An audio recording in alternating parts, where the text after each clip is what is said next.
Hello, everybody. You're listening to Let's Master English, and my name is Coach Shane.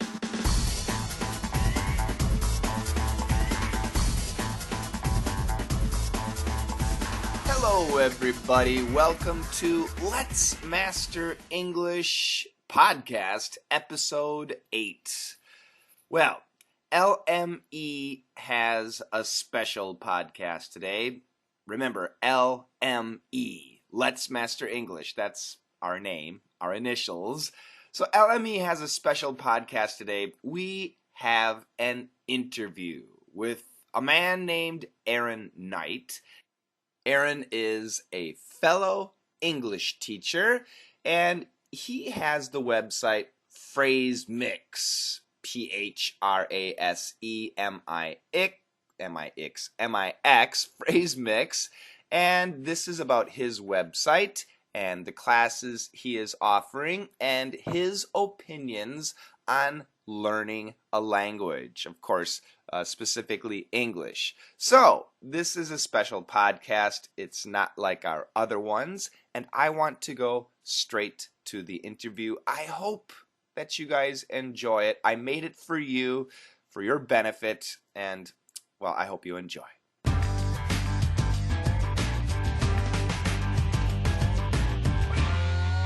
So once again, his name is Aaron Knight. That's a great name, K-N-I-G-H-T, Knight.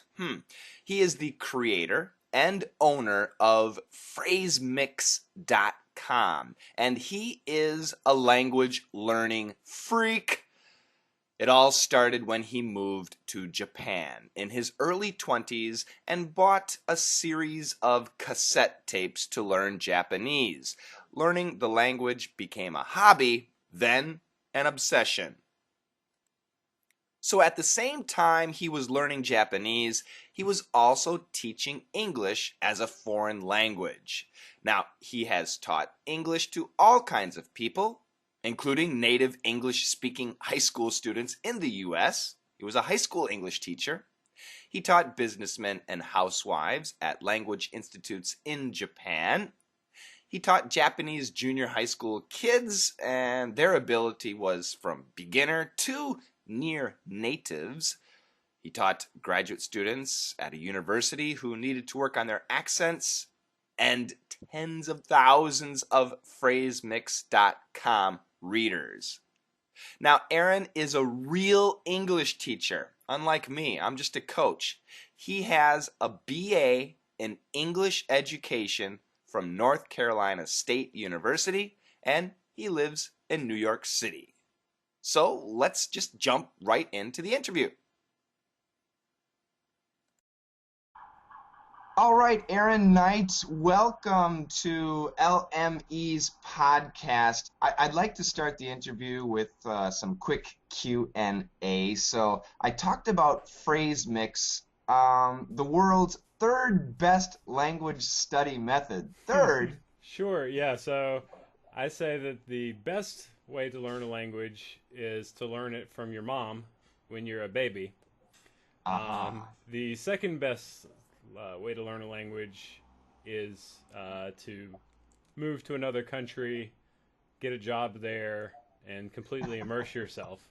And so phrase mix is the third best. It's right after those two. Well, that makes perfect sense. I have to agree. I don't know about phrase mix, but yes, I understand your point.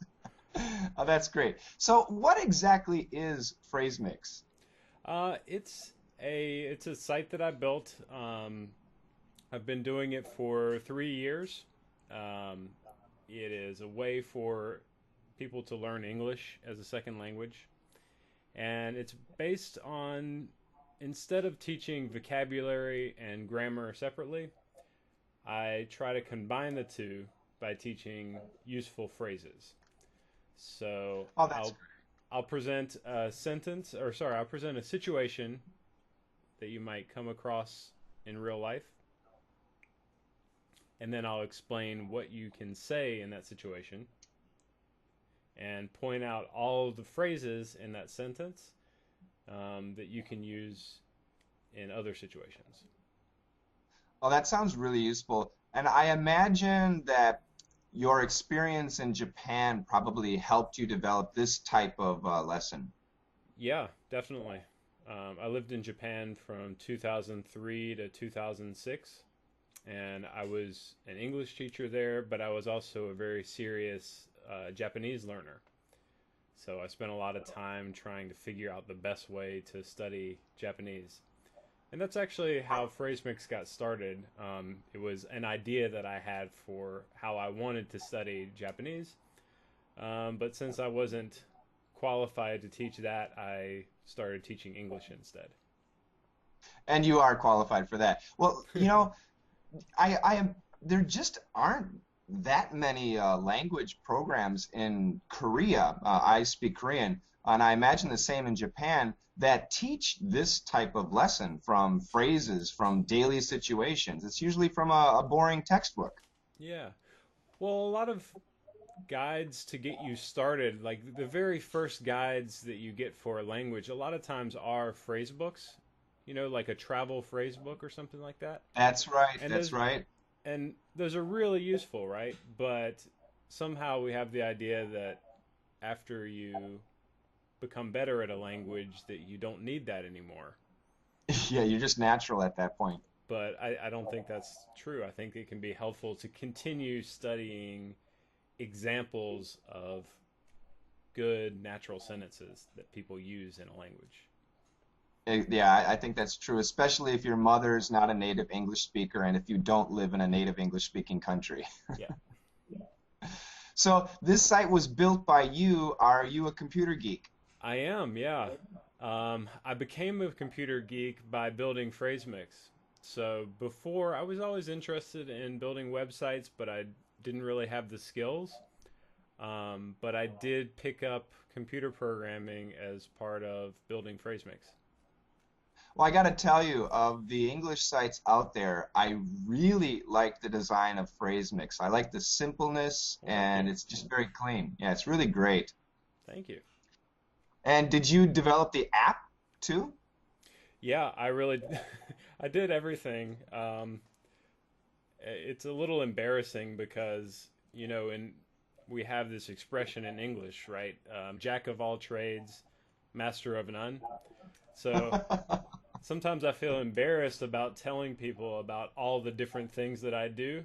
I feel like it makes it seem like I don't have any specific skills. Well, you wear lots of hats. Yeah.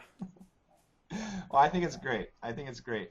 And who writes the conversations? Who records the lessons? It doesn't seem like they're all your voice. No, I write the conversations and I'll do a lot of them at a time. I'll write like 100 conversations at a time Wow. and then send them to voice actors who I've Aha. hired. I've had um, relationships with a few voice actors for a couple of years now. Um, and I do that for a couple of reasons. One is I don't really like the sound of my own voice. And the second is if I'm trying to read these sentences that are spoken by a woman, it's going to sound really funny if I'm doing it. Yeah, I actually do that, and I've given up on trying to sound like a nice woman. I think I sound more like Marge Simpson. Yeah. And what about the graphics? The graphics, I've got to say, the first time you see them, you're like, but then they really grow on you. You kind of Oh, yeah. like them. Yeah. Yeah, I did that as well. You're all out there. That's really fantastic. Yeah. Okay, I'm going to ask you some just basic questions that students usually ask me. They want my opinion. So, what about a favorite grammar book? Now, I have a feeling that you might be similar to me and don't focus too much on grammar, but there are very good grammar books and good guides out there. Do you have a favorite? I'm sure that there are good grammar books, but I don't know what they are. I think that's a really good answer because since you've taught in Japan, did you notice that sometimes your Japanese students seemed to know the grammar rules a little better than you? Well, they knew the rules for formal English grammar. Yes. There you go. Yeah, that's right. And it's just not how we say it sometimes. Yeah. Well, I'd studied linguistics for a short time, and one of the things that you learn through linguistics is that all language has grammar. Even casual English has grammar. It's just a Right. different grammar from the grammar that you learn in school. So, And what do you recommend? I guess it depends on the type of English you're going to use, but do you prefer uh, getting people into the formal grammar, or do you prefer getting them into the actual daily English type of grammar? I think it depends on the background. A lot of people already know formal grammar, formal English Mhm. grammar very well, so there's not a lot of reason to continue to learn more of it. Um, Sometimes I'll come across students who really don't understand like capitalizing sentences and things like that. Right. In that case, Mhm. yeah, they should definitely learn a little grammar. There you go. What about your favorite dictionary? I like the Collins Co-Build Dictionary. And Okay. the reason is because that is based on real language samples. They use rather than someone writing the dictionary. That was one of the first dictionaries that used what's called corpus data, which is Okay. they take a bunch of examples of English and do statistics and find out how the words are actually used in sentences. Oh, that sounds interesting. I wasn't know I know the dictionary, but I've never used it. Yeah. So the, No, the that's the great. example sentences in that dictionary are very natural. That's what I like about it. Very good. Kobold's dictionary. Co-build Collins co-build dictionary. When learning a language on a scale of 1 to 10, 10 being the most important, please rate the following: vocabulary, 10. grammar, uh 3. reading, 3. writing, 4. speaking, 8. pronunciation, 7. culture, 5. 5. So that's interesting. So the more vocabulary you got, the better you're going to be. I think at the very basic level, if you have a word to describe the thing that you're thinking of, usually you can get your ideas across. Even if you can't That's true. put it together into a really fancy sounding sentence, if you just know the exact word to describe the thing that you want to talk about, you can usually do pretty well with pretty simple grammar. Um, and even if your pronunciation isn't great, most people don't care. Especially in America, that's really true. Yeah, yeah, wee're very You know, forgiving in the U.S. Of accents because there are just so many immigrants here, right? I totally agree. That's right. And I think a lot of English students, foreign English students, even get frustrated that many of their American friends don't correct their grammar as long as they can understand the sentence. Right. It's because we just don't care. Yeah, that's true. Okay. Does a student need to have a native English speaker to practice with, or can they practice with each other, other English students? I think that you have to use whatever you can get. So if you can find a native English speaker to speak with, that's great. If you can't, then you're better off practicing with someone who speaks your own language than just not practicing at all. And the internet is really such an amazing tool so that you can actually meet not only the native English speakers, but people from all over the world too. Yeah, if you spend enough time, you can get a complete language education for very, very little money. You can find people to practice with. You can find all the materials online. It just takes time. You have to search for it. There you go. How do you pronounce Caught? Where I'm from, that word is caught. Okay, that's the same pronunciation as me. And I made a What else have video you on heard? this specific word. I'm from Wisconsin. Okay. Where are you from? North Carolina? North Carolina, okay? So, boy, did fellow Americans berate me on this. They said, we don't say it like that. It sounds like CUT is a typical pronunciation for, I guess, lots of Americans. So, do you have any opinions on the right pronunciation? No, definitely not. I think that there are different varieties of English, and as long as you speak one that's similar to the people around you, you're fine. So There you go. just So, listen if to you're the going to live people around you.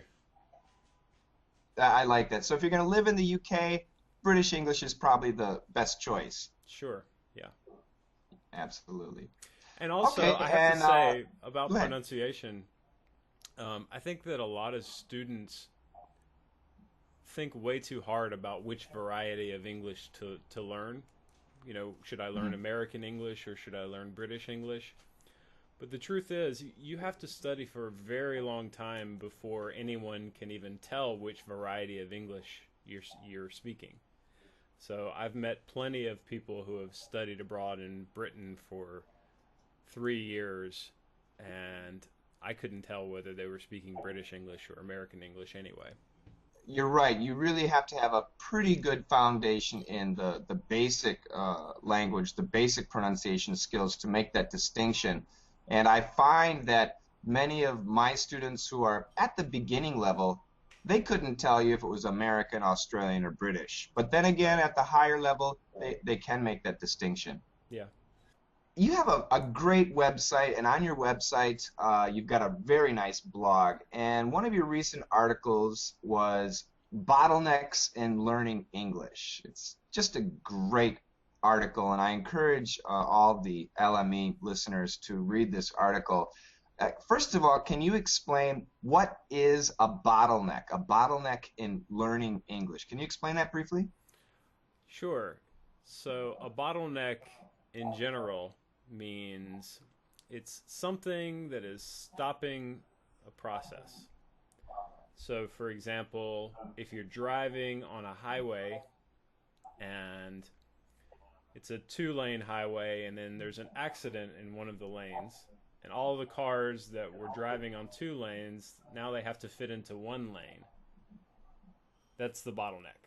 So it's a place where this process gets stopped because of one specific thing which is going wrong. So it's like a Coca-Cola bottle or a wine bottle that's fat at the bottom and then suddenly it gets narrow at the top. Yeah, yeah, that's where that word comes from. When it comes to learning English, well, let me tell a story about when I was learning Japanese. When I first moved to Japan, I didn't know any Japanese, and and I would walk around the streets and look at all the signs and everything around me, and I didn't understand any of it, right? So one day I said, "All right, I'm going to teach, or I'm going to learn how to just the basic alphabet." Of course, Japanese has thousands of characters, but they have an alphabet of about 50 or 100 characters that you can learn, and you can read some of the basic stuff. So I sat Okay. down one afternoon and just learned all of those characters. And from that point on, when I would walk around in the street, I was able to read those signs. And the more I read them, the more practice I got with them, with reading, and the better I got at it. And eventually I was able to read everything that I saw around me. And I was also able to learn a lot of extra words and by reading those signs. So a bottleneck when it comes to learning a language is something that if this thing isn't complete, if you don't have this, then it's hard for you to continue to improve. I got it. I got it. So the alphabet was the first thing that you had to get in order for you to really move on with your Japanese. Right. That's sort of something that was blocking me from getting to all this other stuff that I needed to learn. I like it. And you also mentioned, I'm going to cover a couple of your points, the sounds of English. How is that a bottleneck? So if you sit down and learn, you study for a day or two, maybe a week, and learn all of the sounds of English, from that point on, similar to the writing system that I was talking about, Yep. you'll be able to hear those sounds when people speak to you, and the more you hear those sounds, the more you will be able to tell the difference between them. Specifically, what I'm talking about is the very basic sounds. Like, what sound does the letter A make, right? Well, actually, the letter A, there's a couple of different sounds that the letter A can make. Teaching yourself the phonetic alphabet and learning to distinguish between those basic sounds, like the basic vowel sounds and the basic consonant sounds. Very good. So a classic example would be hit and heat. Lots of students have a really hard time distinguishing those sounds. Right, right. And if you don't pay attention to that and learn the difference really well one time, then you're going to spend a very long time pronouncing the word heat wrong or the word hit wrong. It's going to be very hard to unlearn that to change your habits later on. Excellent. Another point that you had, specific vocabulary. And I want to read a sentence that you had in your blog. I just love the sentence. In short, humans go through a process which creates lactic acid during anaerobic exercise, which builds up in the muscles and causes soreness after strenuous exertion. What? For a lot of students, I think. Right. Yeah, so that's a complicated word, or excuse me, it's a complicated sentence. And one of the reasons is that it uses vocabulary which is very specific to, this is, in this case, this is a scientific explanation of exercise. Now, I'm not saying that you need to learn all of the vocabulary to describe exercise in a scientific way. But it's important that you learn specific vocabulary for some area that you're interested in. And the reason for that is because when you learn that specific vocabulary, then you can talk about sort of complex ideas with that vocabulary, or you can read about complex ideas. And when you're able to do that, then you can increase your understanding of English grammar. Does that make sense? Because absolutely, I totally agree. We don't talk about really simple topics with really complicated grammar, right? True. The two go together. So you have to learn some kind of very specific, difficult vocabulary in order to get access to these complicated sentences and really start to understand them. Yeah, that's right. Because this sentence is actually very simple, but that vocabulary is going to throw you off if you don't understand the subject or the main verbs or what the objects are. That's definitely true. So if you understand the vocabulary, then this sentence is actually pretty easy. I think it works with just regular English. Let's say you've got a student from Brazil who loves soccer, but if they're listening to some soccer match in English, they're going to be lost unless they know the vocabulary that the announcers are going to use. Right. And it might seem like you might think, oh, it's too early for me to learn all of this specific soccer vocabulary. I need to learn all these basic words first. But it can actually be very helpful for you to learn a lot of vocabulary for one area that you're interested in and really dig deep into that area. I think it's key, what you just said there, areas that you are interested, that are personal. It makes it fun to learn and it keeps your interest level up. Absolutely. And you also mentioned cultural knowledge, and I think people tend to put this on the back burner. Explain how cultural knowledge can be a bottleneck issue. Yeah. Essentially, in order to become better at English, you have to speak with people in English. Usually that means speaking with native English speakers. Mhm. Now, how can you speak with lots of native English speakers? Well, it helps if if native English speakers enjoy talking with you. If you seem Right. friendly, if you seem approachable, then people will want to talk with you. And so, how do you come across as friendly and approachable? Well, one of the things that's really important is to make sure that you understand the social rules of the culture that you're dealing with. So, for example, I noticed that a lot of English learners from certain countries can be very formal when they're speaking with me. Or if Mhm. they write an email, you might write an email to someone, to a native English speaker, and say, uh, "Dear Mister So and So." Well, that's not really a very common way to write an email to someone in the U.S. So that Yep. person might not really feel comfortable around you. They might not want to write back to you, or they might write back to you, but they might not write very much. So understanding the culture helps you to get people interested in talking to you, and then that experience gives you more practice with English and helps you to become more fluent.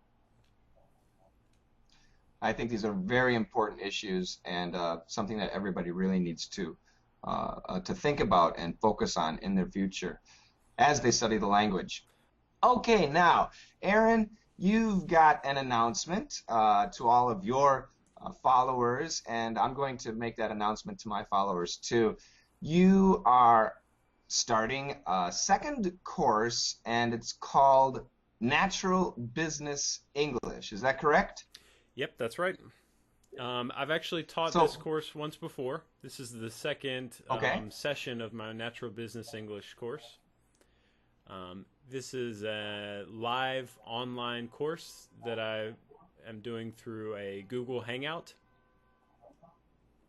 And it's a 5 week, 2 times a week class that teaches you how to deal with a lot of common business situations. Okay, so excuse my directness, but what qualifies you? I've had this question. What qualifies you to be an English teacher? Boy, what qualifies you to be a business English teacher? Well, I have been a teacher, and I've also um, worked in the business world. So I've been Aha. working for 5 years at the largest publishing company, magazine publishing company in the U.S. And after being a teacher and then going into the business world, it really made me notice how many of the things that I was teaching before to English learners wasn't really the case.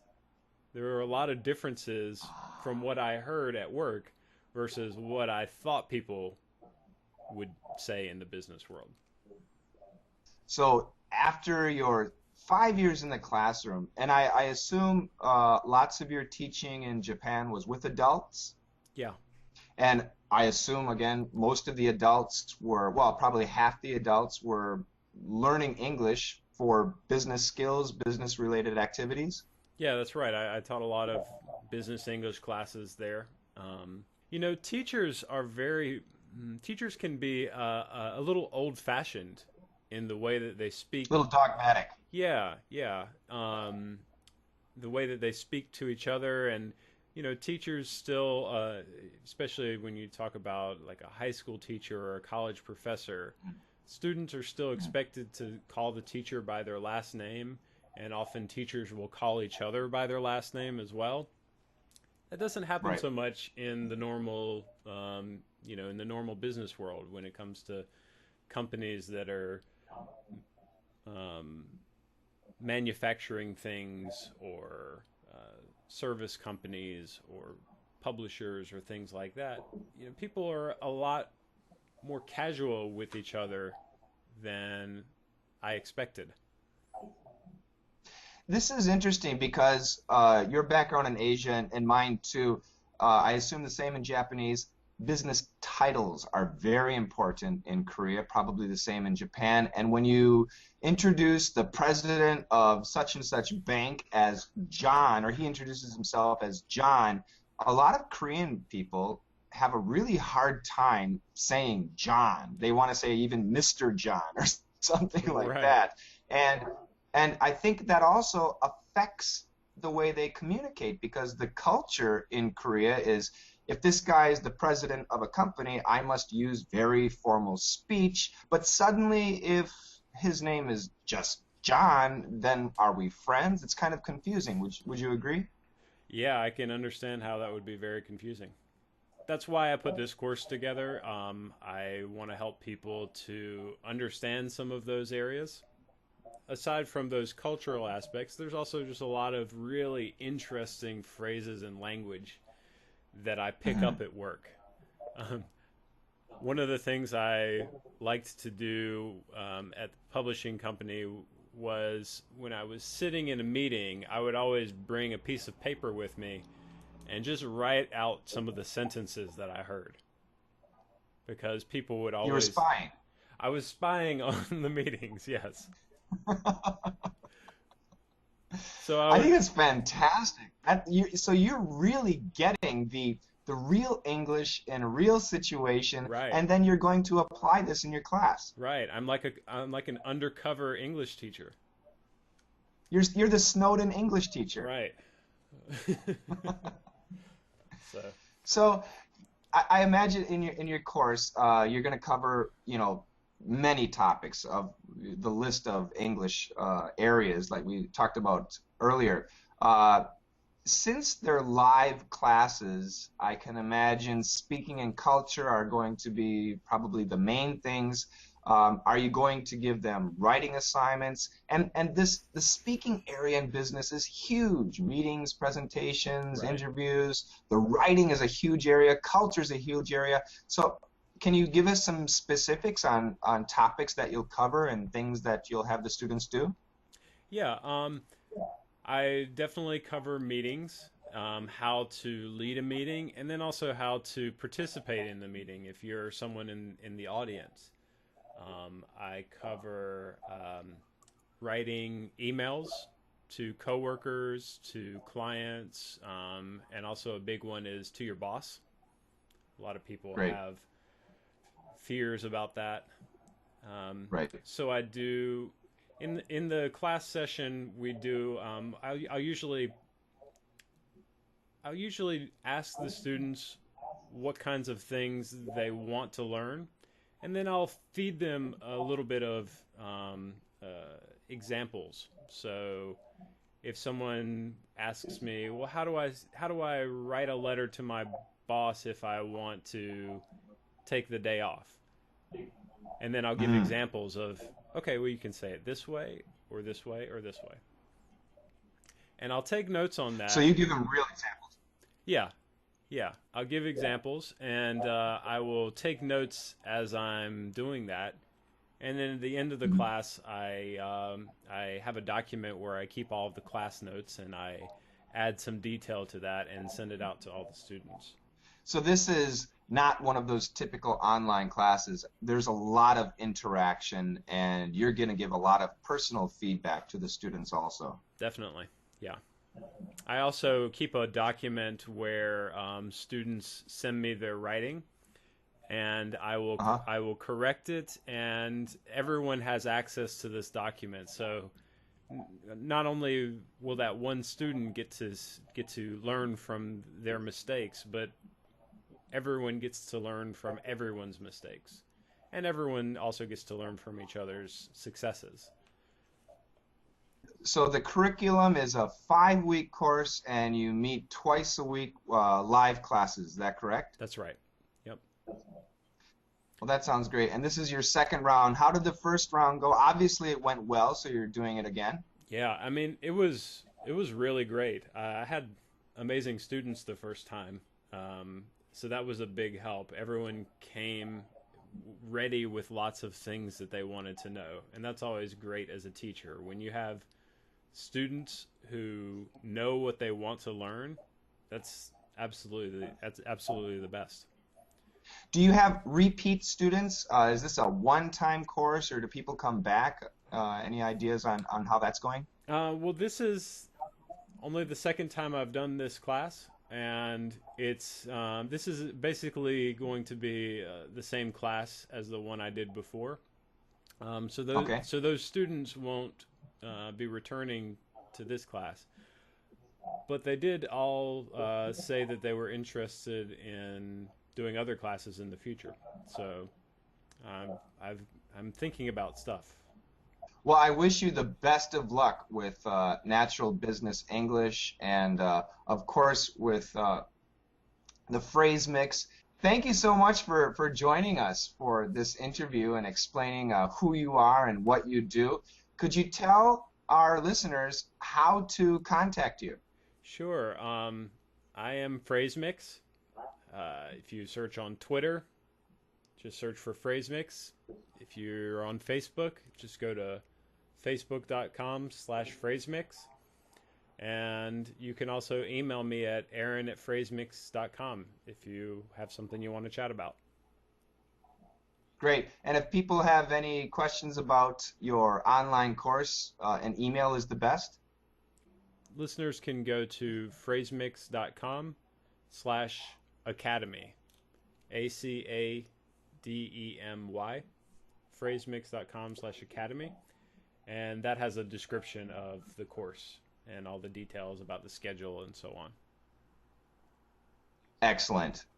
Well, Aaron, thank you very much for joining me on this podcast, and I hope that you have great luck in your class. Okay, thank you. Thank you so much for having me.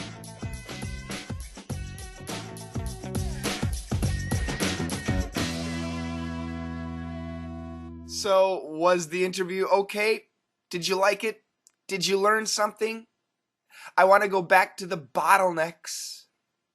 Do you have a bottleneck? Now, actually, Aaron has a special gift for one lucky person. We've decided that if somebody can dictate the bottleneck section of this podcast, Aaron will give that person a free membership to Phrase Mix. Now that's pretty cool. A free month of Phrase Mix. You can listen to it, enjoy it, tell your friends. And if you guys liked the interview, I would love it if you told me, but also tell Aaron. And Aaron is also on Twitter at Phrase Mix. That's the A with the circle around it. PHRASEMIX. At Phrase Mix. And once again, his name is Aaron. Do you guys know how to spell the name Aaron? It has 2 A's. AARON. Tell him you heard him on Coach Shane's podcast, LME's podcast, and it's nice to meet you. So that's it for today's podcast. It's a little bit long. It's just one-sided, just an interview, but I promise in podcast 9, we'll go back to the news and your questions. Thank you so much, everybody. I really appreciate you downloading our podcast and sharing it. And have a great day. And don't forget, let's master English.